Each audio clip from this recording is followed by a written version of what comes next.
Hello sa mga Pisma class, sa ating mga kapatid na walang tigil, walang pagkapagod sa pagsiwal at sa katotohanan sa buong mundo. No? Sa daily reflection ninyo sa Ebanghelyo patuloy, kahit isa lang ang makikinig, maganda na yan. Dahil sabi ni Kristo, pagitan ni Apostol Pablo, bahagi ninyo yung natutunan ninyo. At sa pagbahagi ninyo sa natutunan ninyo, mailigtas nyo yung sarili ninyo, pati na ang iyong nakikinig. So, maganda yan. 1 Timoteo chapter 4, verse 16. So, patuloy kayo, be inspired with the Holy Spirit, and receive always the grace of God. Because the grace of God can empower us. Amen. Fight, Maria. Attack safety with a humble heart.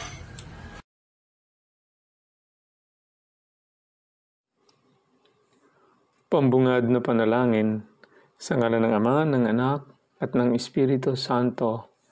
Amen. Pagpalain kami sa aming pagtitipon ngayon para sa pulong na ito. Gabayan mo ang aming isipan at puso upang kami ay magtrabaho para sa ikabubuti ng aming komunidad at tulungan ang lahat na iyong mga tao. Turuan mo kaming maging bukas palad sa aming pananaw, matapang sa harap ng kahirapan at matalino sa aming mga desisyon. Ama, pinupuri ka namin magpakailanman. Amen. Sa ngalan ng Ama, ng Anak, at ng Espiritu Santo. Amen. Hello, mapagpalang oras po sa ating lahat.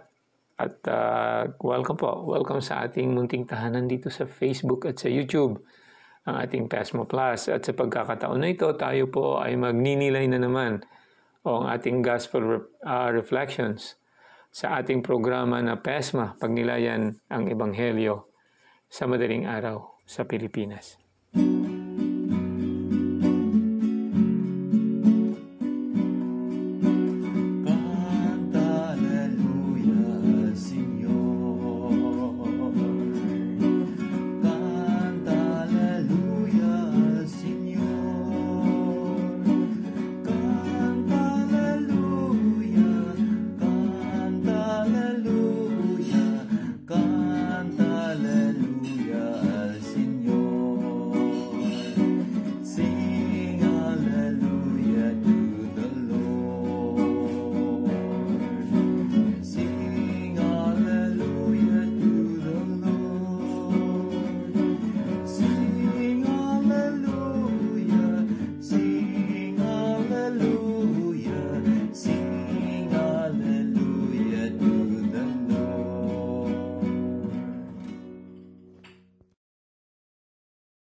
Ang mabuting balita ng Panginoon ayon kay San Mateo, Kapitulo 8, versikulo 1 hanggang 4. Papuri sa iyo, Panginoon.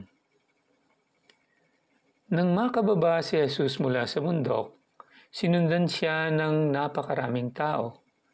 Lumapit sa kanya ang isang kitongin at lumuhod sa harapan niya. Ginoo, ang wika niya, kung ibig po ninyo'y ako'y iyong mapagagaling. Hinipo siya ni Jesus at sinabi, ibig ko, gumaling ka. At pagdakay nawala ang kanyang ketong. Huwag mo itong sasabihin kaninuman, bilin ni Jesus. Pumunta ka't pasuri sa saserdote. Pagkatapos maghandog ka ng haing iniuutos ni Moises, bilang patotoo sa mga tao na magaling ka na. Ang mabuting balita ng Panginoon. Pinupuri ka namin, Panginoong Hesukristo. Dahil po dalawa ang ating ebanghelyo ngayon, ako po'y magbabasa ng susunod natin na ebanghelyo. Ito po'y binabasa pag tayo po ay nagsa-celebrate o naggugunita ng dakilang kapistahan ni na Apostol San Pedro at San Pablo. Ang mabuting balita ng Panginoon ayon kay San Juan, Kapitulo 21, versikulo 15 hanggang 19. Papuri sa iyo, Panginoon. Nang muling napakita si Jesus sa mga alagad niya at nang makakain sila, tinanong ni Jesus si Simon Pedro, "Simon, anak ni Juan, iniibig mo ba ako ng higit kaysa mga ito?" "Opo, Panginoon, nalalaman ninyong iniibig ko kayo," tugon niya. Sinabi sa kanya ni Jesus, "Pakainin mo ang aking mga batang tupa." Muli siyang tinanong ni Jesus, "Simon, anak ni Juan, iniibig mo ba ako?" Sumagot si Pedro, "Opo, Panginoon, nalalaman ninyong iniibig ko kayo." Ani Jesus, "Pangalagaan mo ang aking mga tupa." Pangatlong ulit na itinanong siya ni Jesus, "Simon, anak ni Juan, iniibig mo ba ako?" Nalungkot si Pedro sapagkat makaitlo na siyang tinanong, "Iniibig mo ba ako?" At sumagot siya, "Panginoon, nalalaman po ninyo ang lahat ng bagay. Nalalaman ninyong iniibig ko kayo." Sinabi sa kanya ni Jesus, "Pakainin mo ang aking mga tupa." Tandaan mo, nung kabataan mo pa, ikaw ay nagbibihis sa iyong sarili at lumalakad sa kung saan mong ibig. Ngunit pagtanda mo, iuunat mo ang iyong mga kamay at iba ang magbibihis sa iyo at dadalhin ka sa kung saang hindi mo ibig. Sinabi niya ito upang ipakilala kung paano mamamatay si Pedro at sa gayoy mapararangalan niya ang Diyos. Pagkatapos sinabi sa kanya ni Jesus, "Sumunod ka sa akin." Ang mabuting balita ng Panginoon. Pinupuri ka namin, Panginoong Heso Kristo. At sa pagkakataon naman na ito, ako po'y magbabasa ng words of our Holy Father kung saan ibinasi niya ito sa Ebanghelyo naman ni Matthew, ang una nating binasa, Matthew chapter 8, verses 1 to 4. Basahin natin po ang pagninilay ng ating Santo Papa. This is Jesus' style with those who suffer, few words and concrete deeds. Many times in the Gospel, we see him behave in this way towards those who suffer. Deaf people, paralyzed people, and many others in need. He always does this. He speaks little and he promptly follows up his words with actions. He bends down, takes by the hand, heals. He does not waste time with discourses and interrogations, much less with pietism or sentimentalism. Rather, he shows the delicate discretion of one who listens attentively and acts with solicitude, preferably without being conspicuous. Let us ask ourselves today, do I know how to listen to people? Am I ready to meet with good requests? Or do I make excuses, procrastinate, hide behind abstract or useless words? In real terms, when was the last time I went to visit someone who was alone or sick? Everyone can answer in their heart. Or, when was the last time I changed my plans to meet the needs of someone who asked for help? Ito po'y binasa ng ating Santo Papa sa kanyang Angelus noong 11 of February in the year of our Lord 2024. Yan po ang pagninilay ng ating Santo Papa. At sa pagkakataon na ito, tayo po ay pupunta na sa atin namang pagninilay. At ngayon po ako na may magbabasa ng pagninilay o ang reflection na ipinadala sa atin ni PESMA, ni Sister Florencia Camus Valdez. Ito po may pamagat na ipakita mo ang sarili mo sa pari. Ang leprosy o ang word na leprosy ay nanggaling sa Greek word na lepra. At ito ay may maluwag na ginagamit para sa hindi tiyak na mga sakit sa balat na itinuturing hindi lamang bilang mga karamdaman sa katawan, kundi pati na rin bilang mga anyo ng karumihan na karapat-dapat sa paghihiwalay mula sa komunidad at sa sosyo-relihosong buhay nito. Ang isang kitongin ay tinuturing na isang buhay na patay dahil siya ay nakitang sinaktan ng Diyos dahil sa kasalanan at dahil siya ay halos nahiwalay sa buhay ng mga buhay.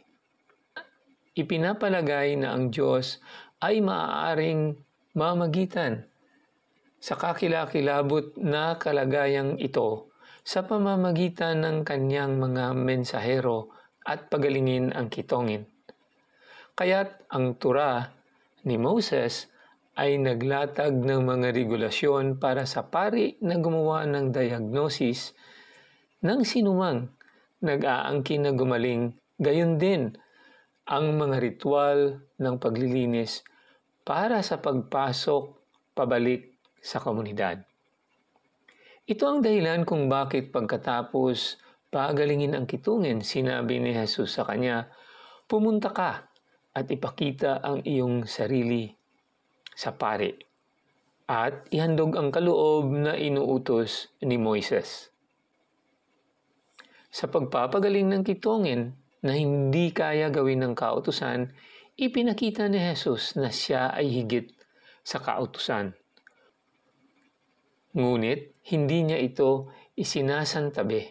Inutusan niya ang gumaling na kitongin na sundin ang kautusan. Anong sakit o sitwasyon ang naghihiwalay sa mga tao sa komunidad ngayon? Meron ba tayong pangangalaga ni Jesus upang magbigay ng inspirasyon sa atin na lumapit sa mga naghihirap? Ang pagninilay na ito ay binasi ni Sister Florence sa Ebanghelyo ni San Mateo, Kapitulo 8, versikulo 1 hanggang 4. Thank you, Sister Florence, sa napakaganda mong nilay. At sa pagkakataon na ito, ako po yung magbibigay ng ating konting nilay kasama po sa pagninilay ni Sis Florence. At napakaganda po ang tanong niya sa later part ng kanyang nilay, anong sakit o sitwasyon ang naghihiwalay sa mga tao sa komunidad ngayon? Napakaganda po kasi noong, kung maalala natin, noong panahon ng pandemya, kung tayo po ay may sintoma, hindi pa natin alam na may sakit tayo o alam na natin na may sakit tayo po ay hinihiwalay sa bawat isa, kahit po sa mga kaibigan natin o kahit sa kasama natin sa bahay, sa ating mga mahal sa buhay, sa ating pamilya. At dahil po sa rule ng quarantine, di ba, pinaghiwalay tayo. Pinatigil po ang trabaho. Di ba? Yung mga hindi essential. Parang hindi ka importante, ba? Yung non-essential. Nasa bahay lang. Diba? Si Pes Mayor ay nasa bahay. At ako naman ay nasa trabaho. Ano ba pinagkaiba namin? Mas importante ba ako? Mas importante ba ang trabaho? All works are essential. Pero, pinaghiwalay na yan. Ang ating simbahan na isinara. Pero ang grocery store, bukas. At kahit na wala tayong sakit, kahit naglalakad lang tayo, dapat nakatakip ang mukha, may mask, hindi mo makikita ang smile ng tao. Ang mata lang ang makikita mo. At syempre, kahit nakamask ka na, may mga marka pa sa ating tinatapakan na 6 feet apart. Pinaghiwalay tayo. Ito po ang 6 feet apart. Nung nakaraan lang, inimbestiga ang isang doktor dito na siya ay isa rin sa utak na nag-implementa nito kung saan niya ibinase. Wala po siyang masasabi. Ibig sabihin, pinaghiwalay po tayo sa isang rule na wala man lang binasihan na akala natin is scientific. Pinilit po tayong magbakuna. Sabi nila, ito ay safe and effective. Subalit, kung effective and safe, at ako'y nakapagbakuna, bakit kailangan kong pipilitin ikaw na magbakuna para proteksyon ko? Nakapagbakuna na ako at safe naman at effective. So ito lahat ay ginawa sa atin. Naging experience natin ito, naging isang bangungot kung saan nakita natin kung ano ka-importante ang ating relasyon sa isa't isa at sa mahal na Panginoon. Pinaghiwalay po tayo hanggang ngayon ang mga bata. Hiwalay pa rin. Pinaghiwalay sila sa kanilang mga guro, sa kanilang mga kaklase, na sila nga ang pinakamay resistensya sa pandemyang iyan. Kahit na ngayon, naging kasanayan na nila. At anong nangyayari sa mga bata? Nasa cellphone lang nila. Kahit tayong matatanda. Yan ang tinatawag nating connected. Everyday nasa cellphone, connected naman. Pero isolated. So kung titingnan natin ang paghihiwalay sa bawat isa ay naging epektibo. At anong resulta sa ating mga anak? Nakikita po natin ang hindi magandang resulta. Hindi lang ang mga medical result ng pagbabakuna, paghihiwalay, kundi ang mental toll, ang kahirapan na dinadaanan ng ating mga anak. At dito nakikita natin, ipinakita sa atin sa Ebanghelyo, showing to us kung gaano kaimportante ang ating relasyon sa isa't isa, ang ating relasyon sa ating komunidad, sa ating simbahan. Dahil sinabi niya sa kitongin na bumalik ka at magpa-check up, magpa-diagnose sa mga taga-simbahan, sa mga pare, at maghandog ka ng alay. Ito po ay nakahulugan na siya po ay accepted na sa community. So hindi lang siya pinagaling, kundi pinagaling siya at sinabihang bumalik ka sa komunidad. Go back to your society. Go back to your family. Dahil po, ang ating relasyon sa isa't isa ay kailangan po natin sa isang maganda na komunidad. So yun lang siguro magninilay ko ngayon. Maraming salamat sa inyong patuloy na pakikinig, pagsusubaybay at pagsusuporta sa ating channel. Huwag pong kalimutan mag-like at mag-subscribe para naman po matulungan ang ating channel na lumago at para naman po maikalat natin ang magandang balita. Again, thank you so much. At ito po si Rex from Chicagoland. May God bless and keep us through Jesus Christ, our Lord and Savior. Amen. Manalangin po tayo.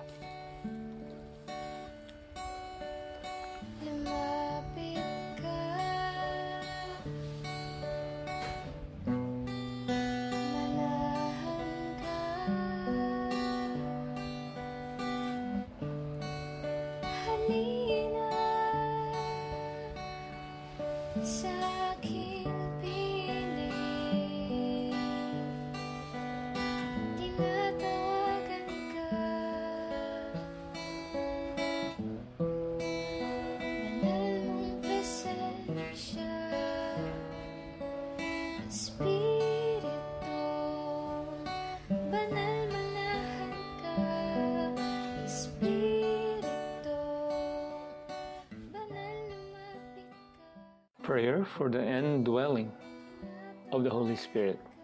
In the name of the Father, and of the Son, and of the Holy Spirit. Amen.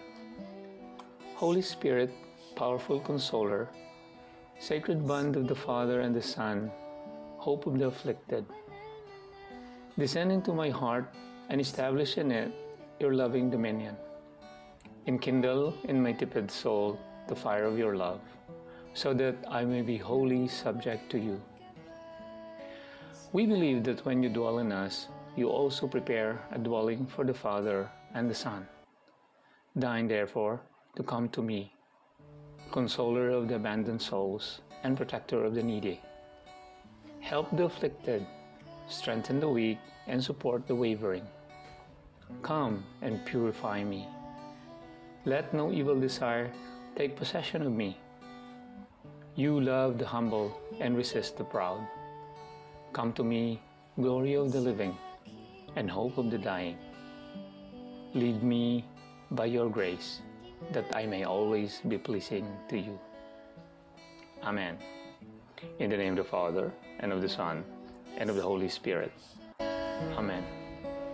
Espiritu, banal